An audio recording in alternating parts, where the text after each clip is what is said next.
Well, I've got the engine out of the DR trimmer, and I'm going to be replacing some rings, I believe, as well as cleaning out the carburetor and some other things like that due to some engine problems. And it looks like I've got a little leak around, I'm not exactly sure what you call this part here, but it's where the oil dipstick connects to the engine block itself, next to the oil filter here.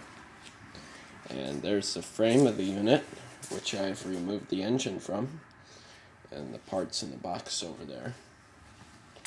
So first we're going to take this overhead valve cover off and see what's behind. Well, I've got pretty much all the exterior covers off the engine here. Here's the overhead valves.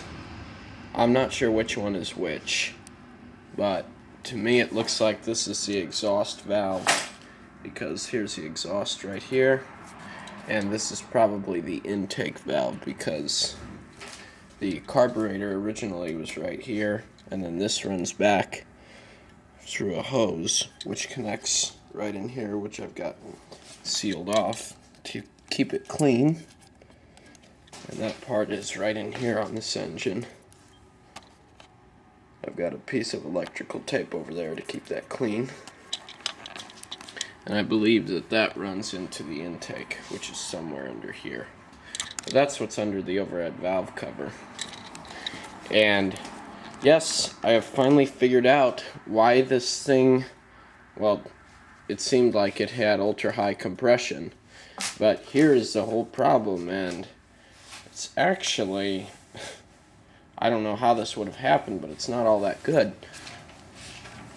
The spark igniters, I believe is what they are like these pieces here. They hover like a 32nd of an inch over the engine flywheel. And as you can see, there's a tiny gap between them on those. But if you look down here, you can see that those are rubbing. There's no gap. And that's the same with this one under here. Can't see it all that well, but, well, let's see. There we go. Right under there, those are rubbing. And as you can see on the flywheel here, this thing is scored bad from all that rubbing. So that's the problem. And I'm not sure the spark plug here.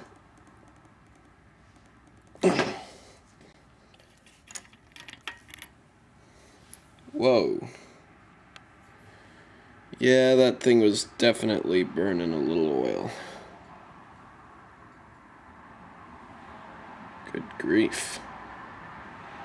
Alright, just about ready to take the muffler off here.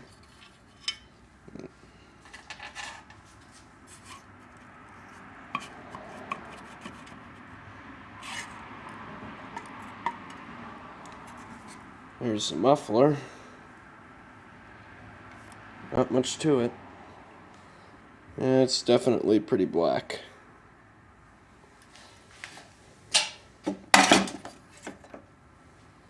Okay, I've got the bottom piece off that was rubbing on the engine flywheel here. And as you can see, it's scored quite a bit. Smooth, actually, but we don't want it rubbing. So let's see if that's what was really holding this engine, or causing it to be extremely hard to pull the starter rope. Oh, look at that. Yes. I love my engine now. Yeah, look at the valves. Yeah. Wow, that's what it was. It wasn't a compression issue after all, thank goodness. Well, that makes things a little more encouraging. All I have to do now is get into the piston and see if my rings are shot. I have yet to figure out why it's burning so much oil. But I've got it. It'll be easy to start now once I get this all put back together. Moved into the other shop since we've got a vise in here that I can hold this engine in a convenient position to work on. And I've got the valves off and the overhead valve rods out as well. And here's the piston head. Isn't too bad, I guess, but you can see there's some oil residue on there. But not too bad. There's a head gasket. And these rods are what control these valves here. They hook up to a little port in there, and then they're pushed up and down, which controls these valves here. So that's the cover there. You can see the valves, the overhead valves.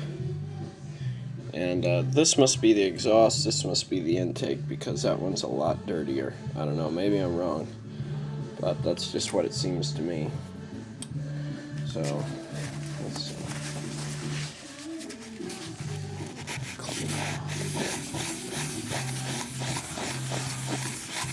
Yeah, there was sure some oil on there. But now I gotta take the sidewalls off and get to the rings. Teardown progress is slowly progressing. I got the starter off here, and this also came off of this piece, or this piece was hooked up to the starter wire connections as well. And I came across an interesting part as I'm preparing to remove the block from the crankshaft, or the engine housing from the crankshaft. And this little piece here is a little oil pump. When we bought this engine, they said it had an oil pump in it, but I could never find the thing until I took these 3 bolts off, and it came out right from under the engine. Right there, and as you can see, if you can see up in there, I'm not sure how well this is lit up, but there's inlets and outlets on this little port here. And that's how this thing works. This is a little gear that just pumps oil and lubricates the engine so it can be used on steep hills, sideways, up and down, etc. So that's what that little part is, kind of a little interesting thing there. And we're getting ready to take this piece off here along where this seal is. So I'm going to take a few more bolts off and then we'll have that off. It may look like a mess of tools and parts, but we finally got to the piston here. And I unhooked this other magnet piece here to get this crank to spin freely, and it spins good. The piston's not on there, so the counterweight makes it, doesn't allow it to spin completely free, but it spins real smooth. And here it is, what we've been waiting for this whole time, the piston. And I don't see any cracks in the rings actually, so I don't know why the heck the thing is, or why this thing is using oil. The only areas in the rings there are, you know, you have to compress these rings together to get the piston to slide back in there. So I don't know why this thing's burning oil, because the rings are in perfect shape, piston's in good shape. And there's the timing gear. This thing slides on here like this and locks in position right there. So we got that off. The other timing gear, the governor, the valves, and that's pretty much it. That's what's inside an engine after you gut it, pretty much. And well, now that I know it's not, it doesn't have bad rings or anything, we got to get this all back together. So, oh well. At least we know what's inside this engine and what it's doing. So that's what was going on with the Briggs, and I'll have another video coming when I get this all put back together and running.